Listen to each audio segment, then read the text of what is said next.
আসসালামু আলাইকুম, welcome back to my channel NNK lifestyles. আশা করি আপনারা সবাই ভালো আছেন। আজকে আরেকটি নতুন ব্লগ নিয়ে চলে আসলাম আপনাদের মাঝে।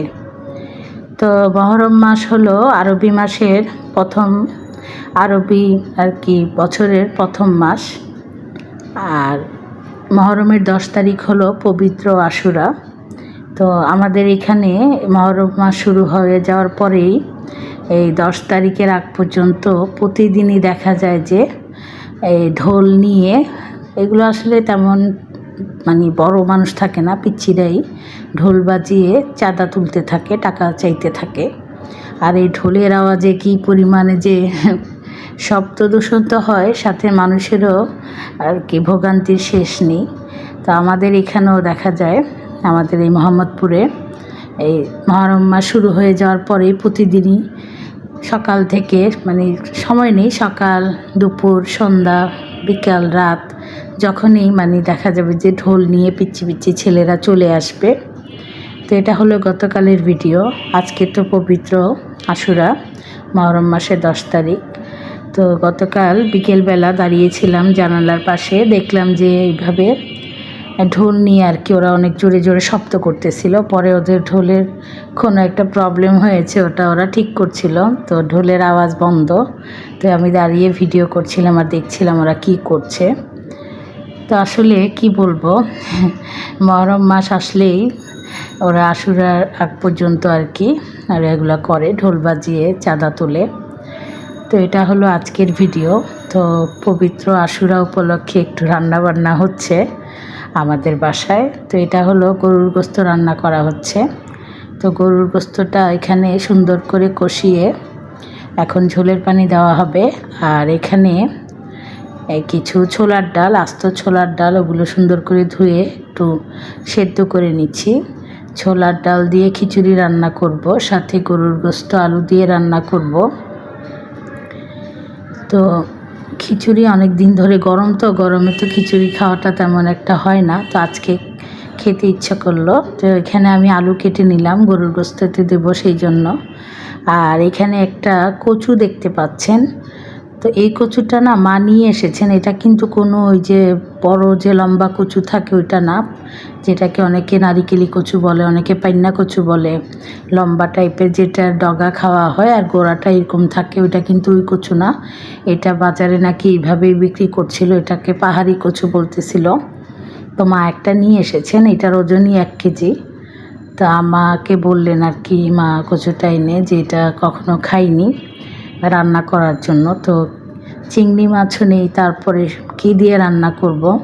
তো ভাবলাম যেহেতু গরুর গোস্তের প্যাকেট ভিজিয়েছি, তো আলু দিয়ে তো রান্না করব। আর এখান থেকে অল্প কিছু চর্বি, তারপরে ছেঁচড়া টাইপের গোস্ত কিছু নিলাম, ওগুলো দিয়েই এই কচু দিয়ে রান্না করব। তো আমরা অবশ্য কখনো এই কচুটা খাইনি, আজকেই প্রথম রান্না করব। তো খিচুড়িটা তো সবার শেষে রান্না করব। প্রথমে এই যে গোস্তের তরকারিটা বসিয়ে দিয়েছিলাম, এখন আলু দিয়ে কষিয়ে তারপরে ঝোলের পানি দিয়ে দিব। অল্প ঝোল ঝোল করে রান্না করব। আর এই চুলাতে আমি ওই যে কচুতে যেটা দিব গরুর গোস্তের যে অংশগুলো হালকা একটু ছেঁচড়া টাইপের যেগুলো বের হয়েছে, তারপরে সাথে কিছু চর্বি টাইপের ছিল, তো ওগুলোকে আমি সুন্দর করে মশলা দিয়ে কষিয়ে আর সেদ্ধ করতে দিয়ে দিলাম। কচুটাও আমি কেটে তারপরে সেদ্ধ করেই এটা দিয়ে রান্না করব।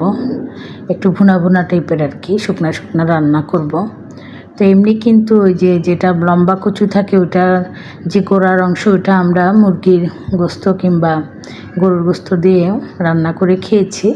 তো আজকে ভাবলাম যে এইটা রান্না করে খাই, আজকে প্রথমেই রান্না করব। তো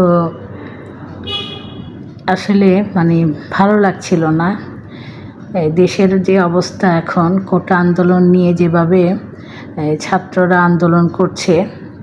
তো কেন জানি নিজের বিবেকের কাছে খুবই খারাপ লাগছিল যে এখন তো আর সেই বয়সটা নেই, ওইভাবে গিয়ে আন্দোলনও করতে পারবো না। কিন্তু খবরে যখন দেখি, মোবাইলে যখন চ্যানেলগুলোতে দেখি, খুবই ইচ্ছে করে যে ওদের পাশে গিয়ে দাঁড়াই। আর এই যে ছাত্ররা, এটা আসলে ছাত্রদের আন্দোলন না, এই আন্দোলনটা সবারই। কারণ এখন এই আন্দোলনটা এমন পর্যায়ে চলে গিয়েছে যে এই গণতন্ত্র, আমাদের দেশটা আসলে গণতন্ত্র আর রইল না। এখানে সবই মানে এখানে নিজেদের কথা বলার কোনো সুযোগ নেই। তবে ওদের আন্দোলন দেখে বেশ ভালোই লাগছে, কারণ ছাত্র আন্দোলন সবসময় সঠিক হয়ে থাকে এবং ওদের জন্য অনেক অনেক দোয়া রইল। মহান রাব্বুল আলামিন যেন ওদের যে ওরা যে জন্য আন্দোলন করছেন এতে যেন ওরা জয়ী হয়ে থাকে।